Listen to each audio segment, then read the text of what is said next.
오늘 주시는 하나님의 말씀 함께 읽도록 하겠습니다. 에베소서 6장 1절부터 4절까지 말씀입니다. 자녀들은 부모에게 순종하십시오. 이것이 주님을 믿는 사람으로서 옳게 행하는 일입니다. 십계명에도 내 부모를 공경하라고 하였습니다. 이것은 약속이 보장된 첫 계명입니다. 그 약속은 내가 하는 일이 다 잘되고 이 땅에서 장수할 것이다 라는 것입니다. 아버지는 자녀들의 마음을 상하게 하거나 화를 돋우지 말고 주님의 훈계와 가르침으로 잘 키우십시오. 주 안에서 부모님을 공경하는 것이라는 제목으로 같이 하나님 말씀 나누도록 하겠습니다. 한국에서 5월 8일은 우리가 잘 알고 있는 것처럼 어버이날입니다. 그리고 캐나다에서는 오늘이 바로 마더스 데이이죠. 부모님께 감사합니다, 고맙습니다 라는 표현은 다들 했는지 모르겠네요. 교회에서도 매년 이 시기에는 어버이 주일로 우리가 함께 모이고 카네이션을 준비해서 부모님들과 교회 어른들에게 달아드리면서 그동안 낳아주시고 길러주신 은혜를 기억하고 감사와 사랑의 마음을 표현하기도 합니다.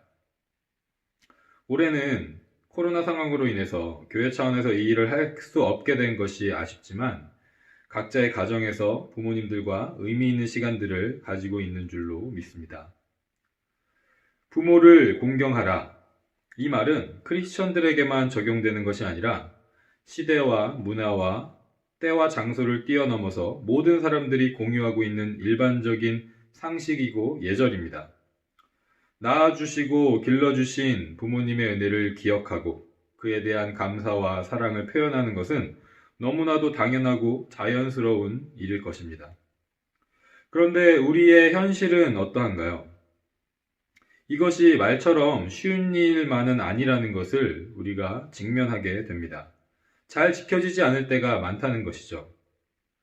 지키기 어려운 이유가 무엇일까 한번 생각해 봤어요. 두 가지 측면에서 생각을 해본다면 첫 번째는 자녀들 자신의 문제들이 있습니다. 어릴 때는 아무것도 모르고 부모님의 사랑과 희생을 당연하게 생각하거나 그것이 얼마나 큰 은혜인지를 잘 모르고 안다고 해도 다 이해할 수 없는 그런 상태 가운데 있습니다. 10대 사춘기가 되면 여러 가지 몸과 마음의 변화를 겪으면서 서로에게 상처를 주거나 또 다른 친구들의 부모님과 비교하면서 부모님과의 관계가 멀어지는 것을 경험하는 경우가 많이 있습니다. 그리고 이런 시간을 지나면서 부모님께 감사와 사랑을 표현하는 방법을 배우지 못하고 그 표현을 할 줄도 모르는 상태에서 어른이 되는 자녀들도 있습니다. 두 번째로는 외부의 환경 문제로 인해서 우리가 이 말을 잘 지키지 못할 때가 있는데 특별히 온전한 부모님과의 관계를 경험하지 못하는 문제가 대표적이라고 생각이 됩니다. 부모님의 잘못이나 부모님의 나쁜 행동, 무책임한 모습, 폭력적인 모습으로 인해서 부모님의 사랑을 느끼지 못했거나 더 나아가서 부모님을 증오하게 되는 상황에 있는 경우가 덜어 있습니다. 그리고 요즘은 부모님의 이혼을 경험하는 것이 매우 흔해진 그런 시대를 우리가 살아가면서 이것 또한 온전하고 아름다운 부모님과의 관계를 형성하는 것을 막는 원인이 되기도 합니다.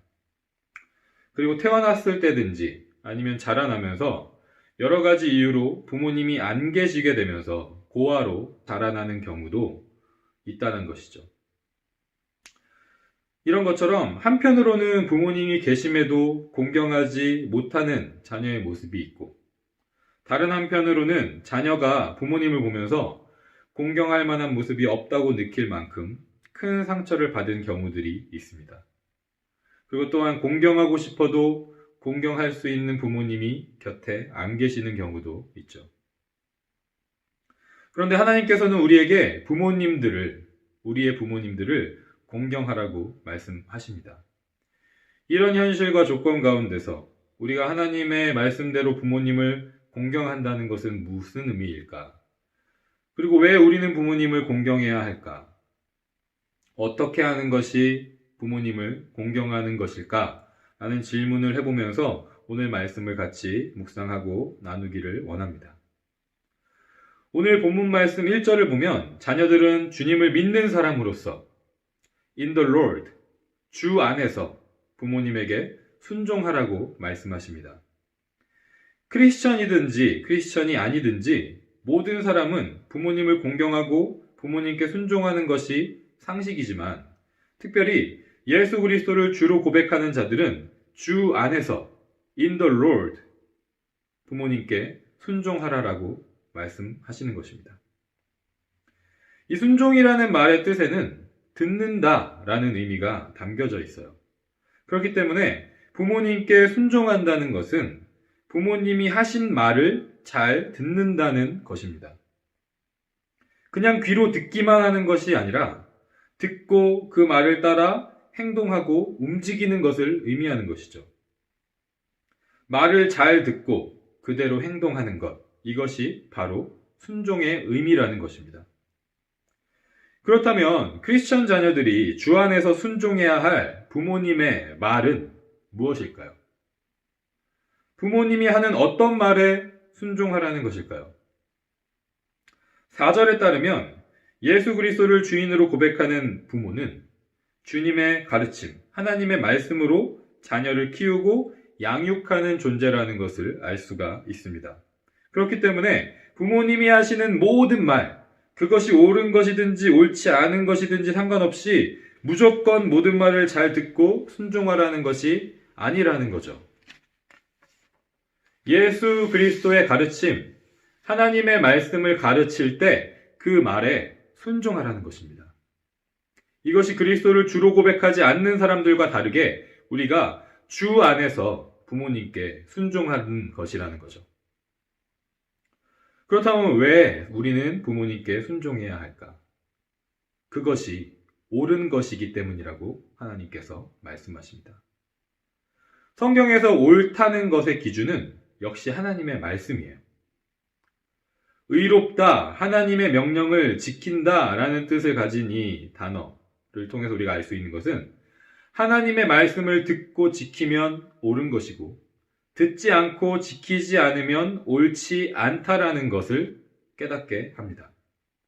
그렇기 때문에 부모님께 순종하는 것이 옳은 것이라면 이것은 반드시 하나님의 말씀이어야만 한다는 거죠.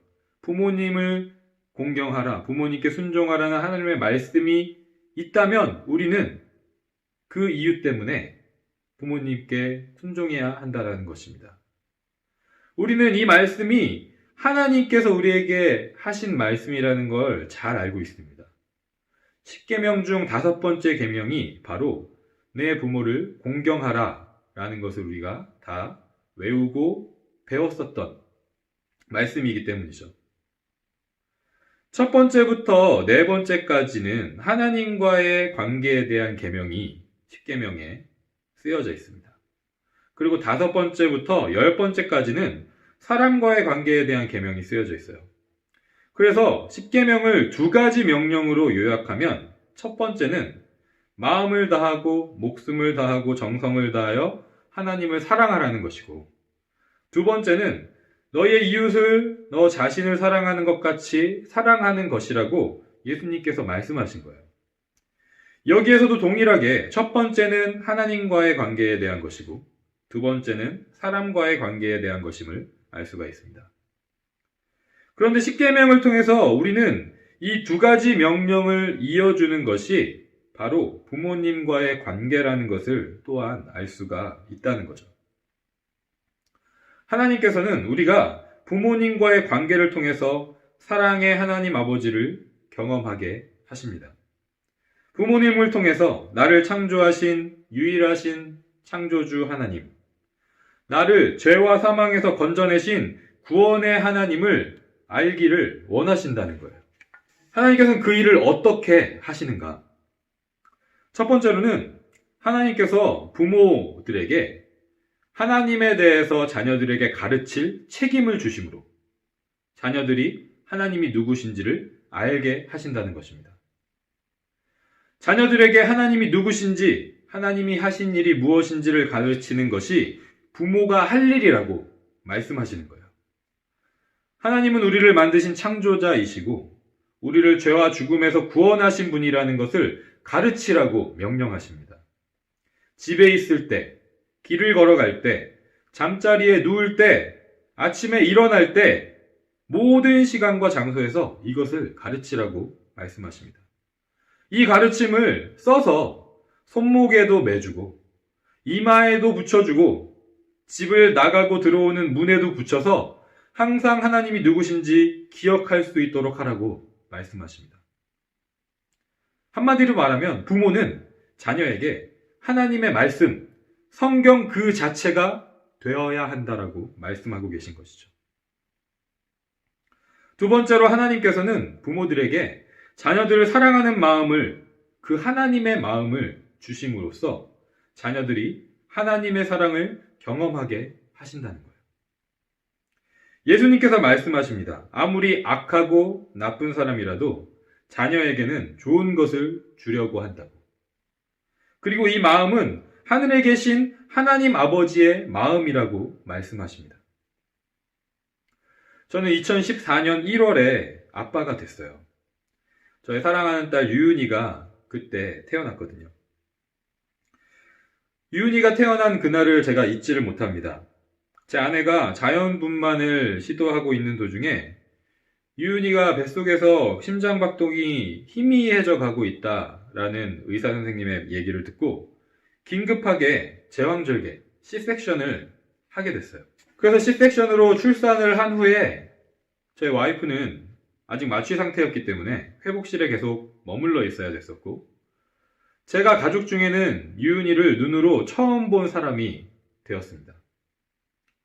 유은이를 처음 보는 순간 그 전까지는 결코 경험할 수 없었던 알 수 없는 기쁨과 사랑의 감정들이 제 안에 느껴졌어요. 그리고 그날을 생생하게 기억합니다. 하루 종일 계속해서 눈에서 눈물이 마르지 않고 흘러나오는, 기쁨과 감격과 사랑의 마음에서 흘러나오는 눈물이 그 하루 동안 계속해서 흘러나오는 것을 경험하게 됐어요. 그때 제가 알았습니다. 하나님께서 이 마음을 주시는 거구나. 아버지의 마음을, 어머니의 마음을 하나님께서 주시는 것이구나 라는 걸 깨닫게 되었습니다. 자녀에게는 항상 가장 좋은 것을 주고 싶고 목숨까지도 아낌없이 내어줄 수 있는 마음이 부모에게 있다라는 거예요. 그래서 완전할 수는 없지만 부모님의 사랑을 통해서 우리는 하나님의 사랑과 가장 가까운 사랑을 경험하게 됩니다. 나를 죽기까지 사랑하신 예수 그리스도의 사랑을 간접적으로 경험하게 되는 거예요. 그리고 이렇게 부모님을 통해서 하나님에 대해서 배우고 부모님을 통해서 하나님의 사랑을 경험한 자녀는 하나님을 사랑하는 데에만 머무르지 않고 자신을 사랑하는 부모님을 사랑하고 더 나아가서는 다른 이웃들도 사랑하는 사람으로 자라가게 됩니다. 이렇게 하나님께서는 이스라엘 백성들을 이집트 땅, 죄와 죽음의 노예로 살던 땅에서 구원하신 후에 부모들에게 하나님의 말씀을 자녀들에게 가르치고 하나님의 사랑으로 자녀들을 기르게 하심으로써 자녀들은 부모님이 가르치는 하나님의 말씀에 순종하는 관계를 통해서 하나님의 말씀, 그 사랑과 정의가 다스리는 하나님의 나라를 세워가도록 하신 것입니다. 그리고 본문 3절에서 이렇게 약속하십니다. 내가 너희에게 준 땅, 가나안 땅, 하나님의 말씀대로 살아가도록 주신 땅에서 오랫동안 살게 될 것이다 라고 약속하세요. 이 세상에는 부모님 말씀 잘 듣고 정말 착한 아들, 딸로 살아갔음에도 불구하고 안타깝게도 일찍 죽음을 맞이하는 경우도 있고요. 정말 부모님 말씀 안 듣는 것 같은 못된 사람이었음에도 불구하고 늙을 때까지 오랫동안 건강하게 잘 사는 경우도 있습니다. 그렇기 때문에 하나님께서 여기서 하신 약속은 어떤 사람이 부모님을 공경하고 효도하고 순종하면 오랫동안 건강하게 장수하면서 즐겁게 잘 살 거라는 의미가 아니라는 것을 우리는 쉽게 알 수가 있어요. 하나님께서 세우신 올바른 부모와 자녀의 관계 안에서 부모가 자녀에게 하나님의 말씀을 가르치고 하나님의 사랑으로 기르고 자녀는 그 부모를 공경하고 부모가 가르치는 하나님의 말씀에 순종하면 하나님께서 창조자로, 구원자로, 주인으로, 왕으로 다스리시는 땅, 하나님의 나라에서 오래오래 세대와 세대를 뛰어넘어서 살아가게 될 것이라는 약속이라는 거죠.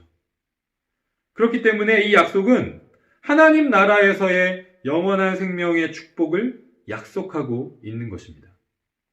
그래서 하나님은 우리에게 주 안에서 in the Lord 부모님에게 순종하고 부모님을 공경하라고 말씀하고 계신 것입니다. 그렇다면 우리에게 이런 질문들이 또 생길 수가 있어요. 예수 그리스도를 주인으로 고백하는 믿음이 없는 부모님을 둔 자녀는 이 말씀을 어떻게 따를 수 있지? 낳아주시고 길러주신 부모님으로부터 하나님의 말씀에 대해서 배운 적이 없는 자녀는 어떻게 하지? 깨어진 관계 속에서 부모님으로부터 사랑이 아니라 상처와 아픔만 경험한 자녀들은 어떻게 하지? 여러 가지 이유로 낳아주신 부모, 길러주신 부모와 헤어지게 된 자녀는 이 말씀을 어떻게 지킬 수 있을까? 이러한 질문들에 대한 답도 우리는 주 안에서 라는 말씀을 통해서 얻을 수 있습니다. 우리는 부모님과의 관계를 생각하면 실제로 나를 낳아주시고 길러주신 어머니와 아버지를 자연스럽게 떠올리게 돼요. 나와 외모가 닮고 나와 피로 맺어진 관계 가운데 있는 아버지와 어머니의 모습을 떠올리게 되죠. 이 관계가 먼저 떠오르는 것은 너무나도 당연한 일이지만 하나님께서는 우리가 예수 그리스도를 주로 고백할 때 피로 맺어진 가족 관계를 뛰어넘어서 새로운 가족 관계를 이루게 된다고 말씀하십니다. 마태복음 12장 47절부터 50절의 말씀을 보면 어떤 사람이 예수님께 말씀드렸습니다. 보십시오. 선생님의 어머니와 형제들이 선생님께 말을 하려고 밖에 서 있습니다. 예수님께서 그 말을 전해준 사람에게 대답하셨습니다. 누가 나의 어머니이고 누가 나의 형제들이냐? 그리고 나서 제자들을 가리키면서 말씀하셨습니다. 보아라, 내 어머니와 내 형제들이다. 누구든지 하늘에 계신 나의 아버지의 뜻을 행하는 사람이 내 형제요, 자매요, 어머니이다. 라고 말씀하세요. 주 안에서 그리스도를 주인으로 고백하면서 하늘에 계신 하나님 아버지의 뜻을 행하는 사람이 예수 그리스도 안에서 새로운 형제고 자매고 어머니고 아버지가 된다라는 거예요. 하나님 아버지의 뜻을 따라서 하나님을 사랑하고 이웃을 사랑하면서 하나님이 어떤 분이신지에 대해서 가르치는 사람, 그 사람이 하나님 나라의 가족 안에서 부모와 같은 존재가 된다라는 것입니다. 이런 의미에서 바울은 자신이 복음을 전해서 세워진 고린도 교회 공동체 성도들에게 이렇게 말합니다. 고린도전서 4장 14절 15절에서 여러분을 부끄럽게 하려고 이 글을 쓰고 있는 것이 아닙니다. 오히려 여러분을 내 사랑하는 자녀로 생각하여 훈계하기 위해 쓰고 있습니다. 그리스도 안에서 여러분에게 10,000명이나 되는 스승이 있을지 몰라도 아버지는 여러 명이 있을 수 없습니다. 그리스도 예수 안에서 내가 복음 때문에 여러분의 아버지가 되었습니다. 라고 고백해요. 이 세상 모든 사람은 누군가의 자녀로 태어납니다. 생물학적, 바이올로지컬 부모가 없이 스스로 존재하는 사람은 없다라는 말이죠. 하지만 이 세상 모든 사람이 자신을 낳아준 부모를 공경하거나 순종할 기회를 갖지는 못합니다. 그리고 이 세상 모든 사람이 부모가 될 기회를 갖지도 못해요. 어떤 사람들은 여러 가지 이유와 상황 속에서 부모가 되지 못하는 경우도 있고 부모가 되지 않는 것을 선택하기도 한다는 거죠. 하지만 주 안에서 하나님 나라의 가족 공동체 안에서 예수 그리스도를 믿는 사람이라면 모든 사람이 자녀로 이 땅에 태어나고 또한 부모가 됩니다. 모두가 하나님을 아버지라 고백하는 하나님의 자녀이면서 서로 사이에 누군가에게는 하나님의 말씀을 가르치고 누군가를 하나님 사랑으로 사랑하면서 누군가가 하나님의 사랑을 경험하도록 하는 부모의 역할을 한다는 거예요. 그리고 그 가르침과 사랑을 받은 사람이 다른 누군가에게 그 사람이 또 다른 누군가에게 그 역할을 이어서 계속 한다라는 것입니다. 이렇게 하나님은 우리에게 그분이 우리의 창조자이심을, 구원자이심을, 주인이심을, 왕이심을 날마다 기억하며 살아가도록 하시고 하나님을 사랑하고 이웃을 사랑하는 존재로 자라가게 하심으로써 영원한 하나님 나라를 세워가고 다스리시고 계신 것입니다. 주 안에서 여러분의 부모님은 누구신가요? 먼저는 낳아주시고 길러주신 부모님이 계십니다. 자녀는 부모님을 공경하고 감사하고 사랑해야 합니다. 우리는 그 은혜와 사랑을 결코 잊어서는 안 돼요. 그것을 잊는 것은 우리를 창조하신 하나님의 은혜와 사랑을 잊는 것과 같기 때문이죠. 그리고 더 나아가서 같은 피가 섞여 있지 않고 생물학적, 바이올로지컬 부모는 아닐지라도 우리에게는 하나님 안에서 새롭게 가족이 된 교회 공동체 가운데 부모님들이 계십니다. 여러분들 곁에 계셨고 지금도 계시고 앞으로도 계시게 될 선생님들, 집사님들, 권사님들, 장로님들, 전도사님들, 목사님들이 계시다는 거예요. 그분들을 통해서 하나님의 말씀을 배우고 하나님의 사랑을 경험하고 있습니까? 그렇다면 그분들을 공경하고 순종하라고 하나님께서 말씀하십니다. 그분들을 공경하는 것은 다른 것이 아니라 배운 말씀대로, 받은 사랑대로 하나님을 사랑하고 이웃을 사랑하라는 하나님의 말씀에 순종하는 거예요. 그리고 그 영적인 부모님들에게 받은 사랑을 보답하는 마음으로 표현해 봤으면 좋겠어요. 하나님의 말씀을 가르쳐 주셔서 감사하다고. 하나님의 사랑을 느끼게 해주셔서 감사하다고. 그리고 무엇보다 사랑한다고. 편지나 전화나 문자나 카톡으로라도 한번 표현하는 그런 시간들을 가지면 좋겠습니다. 그 사랑과 감사의 말이 전해지고 표현되는 시간과 장소가 서로 간의 사랑을 더 크게 느끼고 나누게 하는 하나님의 나라가 될 줄로 믿습니다. 그리고 마지막으로 하나님께서는 여러분도 누군가의 부모로 부르신다는 것을 기억하기를 바랍니다. 배운 하나님의 말씀을 누군가에게 가르치는 자리, 말로만 하나님의 사랑을 외치는 것이 아니라 누군가를 진정으로 사랑하는 자리로 하나님은 저와 여러분을 부르고 계신 것입니다. 우리 각자를 부르신 자리에서, 각자의 가정에서, 교회에서 부모님을 공경함으로, 자녀들에게 하나님의 말씀을 가르침으로 하나님을 사랑하고 이웃을 사랑하는 영원한 하나님의 나라를 살아가는 우리 엎드림 학생부 모든 지체들이 되기를 간절히 소망합니다.